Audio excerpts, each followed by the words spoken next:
You are listening to the Toxic Mold Podcast with my husband, Steve Worsley, the toxic mold expert and your number one source for mold consulting and mitigation in the USA. Here is episode 134, Storm Doors and Toxic Mold. Before we get started on this episode, a short or not so short disclaimer. While all attempts have been made to verify the content provided in this podcast, neither the podcaster or the producers assume any responsibility for errors, omissions, or alternative interpretations of the issues discussed herein. All information stated in this podcast is the opinion of Steve Worsley.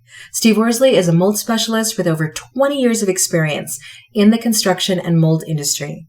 The Toxic Mold Podcast is for information sharing purposes only. The views expressed are those of the podcaster and his alone. These views should not be taken as expert instruction or commands.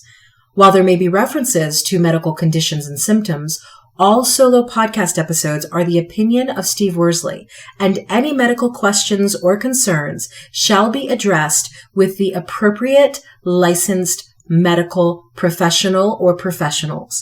As the podcaster refers to different mold types, please be aware that Steve Worsley is not a microbiologist, and questions concerning mold specifics should be answered by the appropriate professional.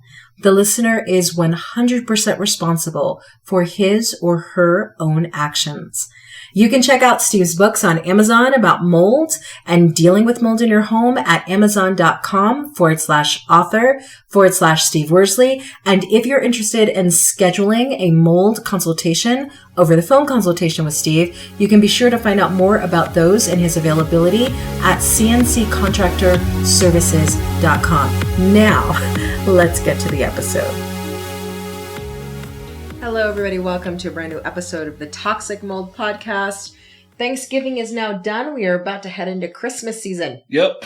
Done with turkeys, and now we get to eat more junk food for Christmas. Exactly. If we can get it. Yeah, if it can get delivered. If it gets out of those ports. Yeah, exactly. So today we are talking about storm doors and windows and how they actually prevent mold sickness. Do you want to tell everybody what's your definition of a storm door and window? So when we were talking right before we obviously started this podcast, I was telling you, I was explaining to you how, like if we put a storm door on the back door where the dogs go through, that it would prevent those driving rains from coming in. And then it hit me, and I'm like, well, that would have been a great example to tell our listeners. And we were talking about mudrooms. Yeah. And the whole point is, if we put a storm door on there, we'd have to put a doggy door in the storm door too. But the point of it is you have that extra layer of protection. And it's very similar to what we were saying with the mudroom. And maybe I just didn't word it properly, but it's just a secondary, secondary level of protection, however you want to word it. And so with storm windows, so most people will be like, well, what's a storm window? If you live in a house that was probably built, I would say 60s or earlier, you probably had or have storm windows. So you're standing in your bedroom, you open that window, and then there's, maybe 6-8 inches of space in there. And then you have a storm window. Mm-hmm. And they're always defective and a pain in the butt, so people just take them off. But back in the day, so when I say back in the day, older homes, they started putting storm windows on the exterior of the house to give it another layer of protection. And I would imagine our listeners know what a storm door is. Mm-hmm. It's not really a screen door, but you can buy ones that have screens. So when there is a window that is a double pane window, is that a storm window? Not technically. Okay. So the double pane windows, I don't know this, but I'm assuming logically that the double pane windows came from the storm window concept. Okay. Because you had a single pane for the storm window, single pane for the bedroom side or the living area side. Mm-hmm. Nowadays, they can go double pane. Okay. So it'd be like, if you turn and looked at our window right here, it'd be like putting another window on the inside of this. Correct. Extra protection. Yep. Okay. So, and it, like I said, I think I would imagine that's where double pane windows, they got the idea for that. Because they put storm windows on and be like, hey, if we put just one pane on the outside and silicone around the frame, it won't get as cold on the inside. Okay. And that, getting cold too. So what most people don't even think about too is speaking about windows, and I don't even have it in our notes, is condensation. It's another level. It's another level of protection to prevent condensation. And condensation happens when you have two different extreme temperatures.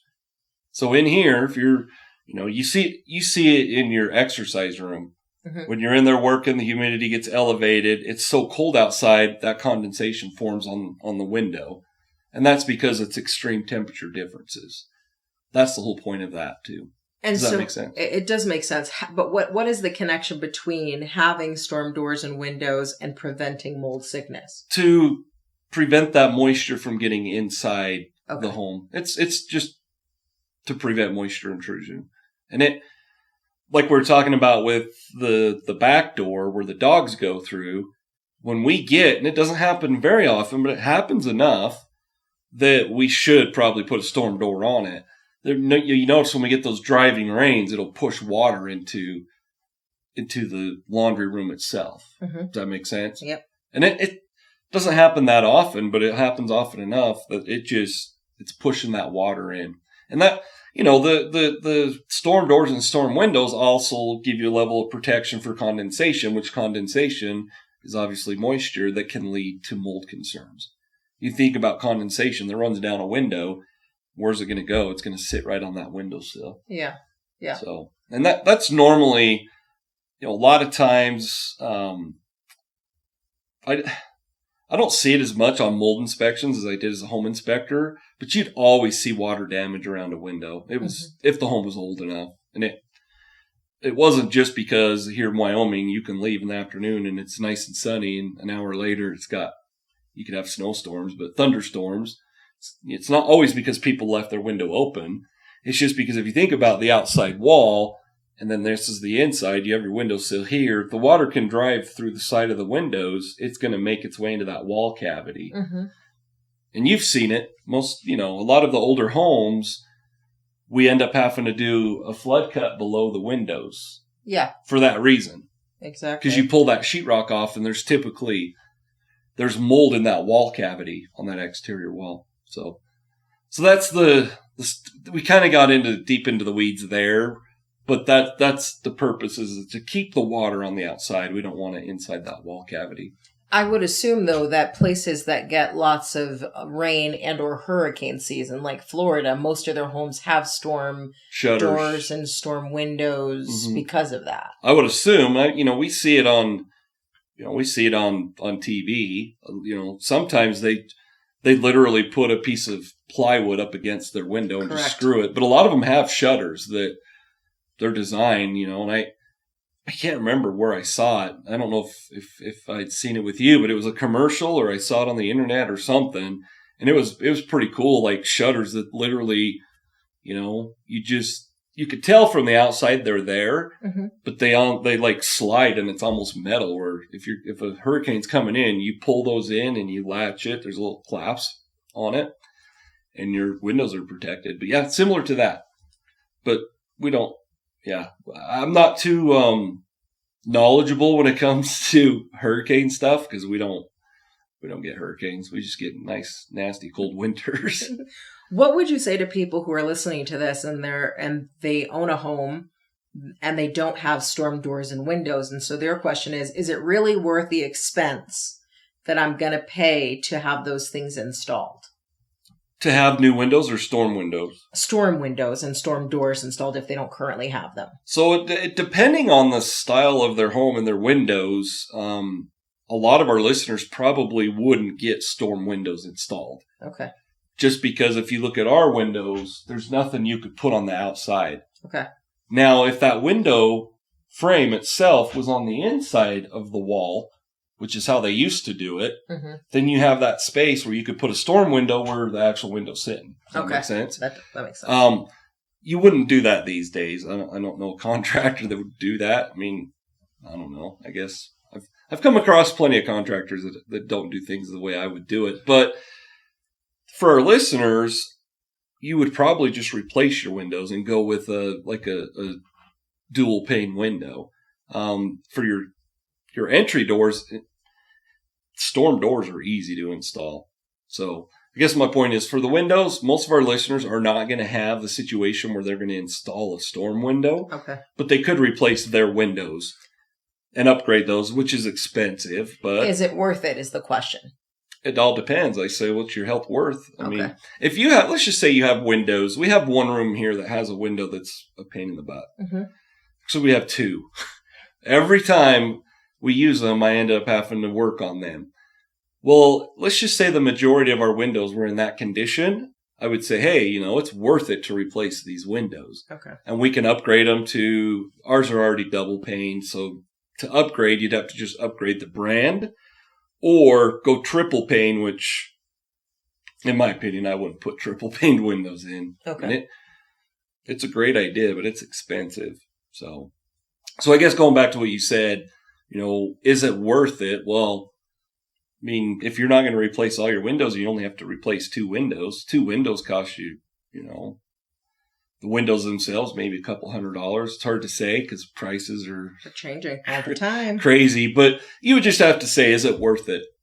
Because if let's just say the window that our listeners thinking of replacing, they're always getting water issues that they can see from the inside of the home. Mm-hmm. Imagine what's going on in that wall cavity that they can't see. 100%. Probably a bunch of mold in there. So, exactly. Which could lead, the moisture could lead to structural concerns. That mold could make its way to, if there's a basement below it, the crawl space. I mean, it could cause a lot of problems. So if you see one window, to answer your question directly, if you see one or two windows, or any windows, I should say it that way, that you could see moisture intrusion on the inside, it's worth replacing them. And if somebody is building a home, because I know one of your books, Black Mold Avoidance, right? Yep. How to build a mold-resistant home. Yep. Is your take on building, if they're currently in the process of custom building a home, is your take all your windows should be double pane? Yep. Or, okay. And I address triple pane. I actually address the materials, what type. Okay.